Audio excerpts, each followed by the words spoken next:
केंद्र सरकार लगातार जीएसटी को लेकर लोगों के बीच पहुंच रही है। सभी कैबिनेट मंत्रियों की बड़ी ड्यूटी लगाई गई है। जीएसटी की कटौती को लेकर विपक्ष के नेता इसको किस तरीके से देखते हैं, हमारे साथ लोकसभा सांसद जयप्रकाश जी मौजूद हैं। सर, केंद्र सरकार एक उत्सव के रूप में इस जीएसटी कटौती को लेकर मना रही है। लगातार उनके जो कैबिनेट मंत्री हैं, सीनियर नेता हैं, लोगों के बीच पहुंच रहे हैं। आप क्या रिएक्शन देंगे इस पर, किस तरीके से जीएसटी को देखते हैं? ये तो हर परिस्थितियों में हर बुराई में से अच्छाई निकालने का प्रयास करती है, हर आपदा में से अवसर निकालने का प्रयास करती है।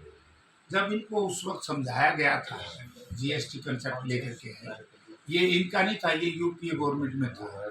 जब डॉक्टर मनमोहन सिंह लेना चाहते थे उन वक्त इनका यही था, वो केवल 5 और 12 पे लेना चाहते थे, 18 पे 5 और 12। तो उस वक्त बीजेपी ने विरोध किया, उसका देश को नुकसान भुगतना पड़ा। और जब बीजेपी गवर्नमेंट आई तो इन्होंने 4 स्लैब ले। तो डॉक्टर मनमोहन सिंह दुनिया के बेस्ट अर्थशास्त्री थे, बेस्ट प्रधानमंत्री थे, और उसमें बहुत बढ़िया उनका दुनिया में अर्थशास्त्री के रूप में नाम। उन्होंने उस वक्त भी कहा था, भाई 2 ही स्लैब रखो, तुम ये 4 स्लैब क्यों ना। अब 10 वर्ष तक इतना बड़ा धन संग्रह करके आज ही कहो, एक होता नहीं, सैकड़ों चूहे खा के बिल्ली को चली। इतना भारी लोगों के 10 वर्ष तक धन संग्रह किया गलत तरीके से। आज ये कहते हैं कि हम उत्सव मना रहे हैं। उत्सव किस बात? तो गलती की क्षमा मांगनी चाहिए जनता से। केंद्र सरकार के गृह में अपने वित्त मंत्री ने जनता से माफी मांगनी चाहिए, ये बहुत पहले करना चाहिए था, हमसे गलती। केंद्र सरकार की हम बात कर रहे हैं। हरियाणा के मुख्यमंत्री नायब सिंह सैनी भी जीएसटी को लेकर लोगों के बीच पहुंच रहे हैं, दुकानदारों से बातचीत कर रहे हैं, लोगों से बातचीत कर रहे हैं। नायब सैनी जी जहाँ जल भरा हो वहाँ क्यों नहीं जाते? वहाँ जाना चाहिए ना। जीएसटी से भी महत्वपूर्ण हमारे यहाँ है, बहुत बड़ा हिस्सा हरियाणा का बाढ़ग्रस्त है, जल भराव से त्रस्त है, तो वहाँ क्यों नहीं जाते? कल हिसार में एरोस्पेस का नाम से कोई ड्रामा सा हो रहा था, किसान मेला। पहली बार देखा हूँ कि किसान मेले में सब्सिडी टाइम पे नहीं दी गई, जबकि जब किसान मेला लगता है तो इसमें कोई दो राय नहीं, कोई मुख्यमंत्री होता है तो उसमें चीफ गेस्ट होता है, वो किसान भी बीज लेने आते हैं। और जो हमारी विशेष तौर से हरियाणा एग्रीकल्चर यूनिवर्सिटी, जिसका इन्होंने सत्यानाश कर दिया 10 वर्ष में, तो दुनिया की श्रेष्ठ यूनिवर्सिटी में से एक यूनिवर्सिटी, अच्छे बीज हमारी यूनिवर्सिटी से निकले, बहुत बढ़िया। तो उसमें सब्सिडी कहाँ? आज घोषणा हुई है, कल नहीं हुई।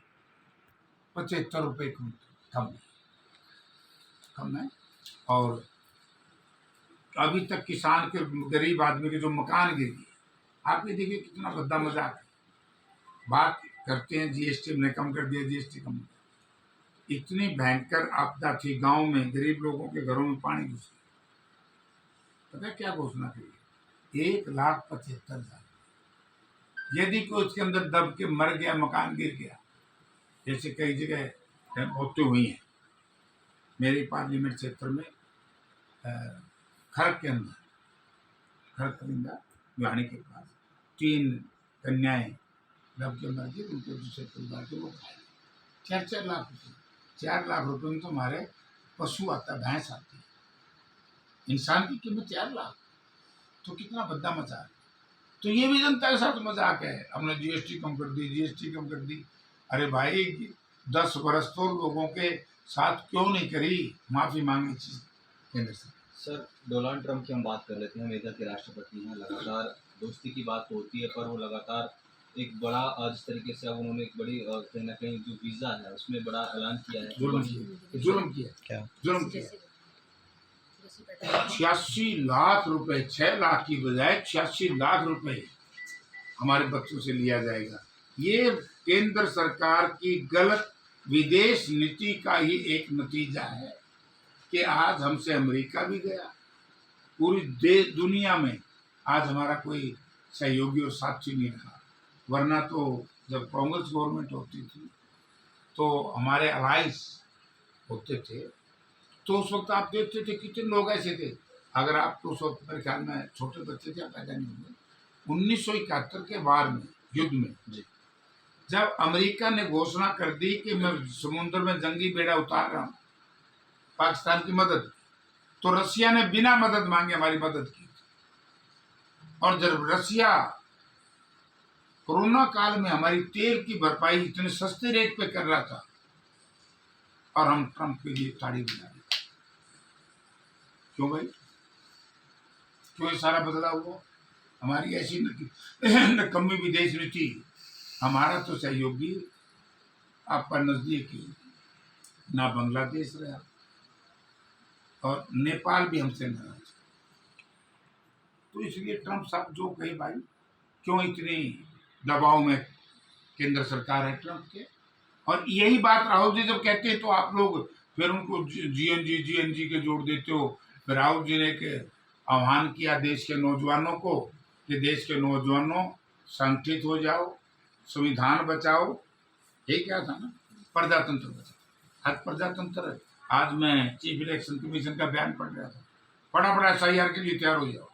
क्यों भाई?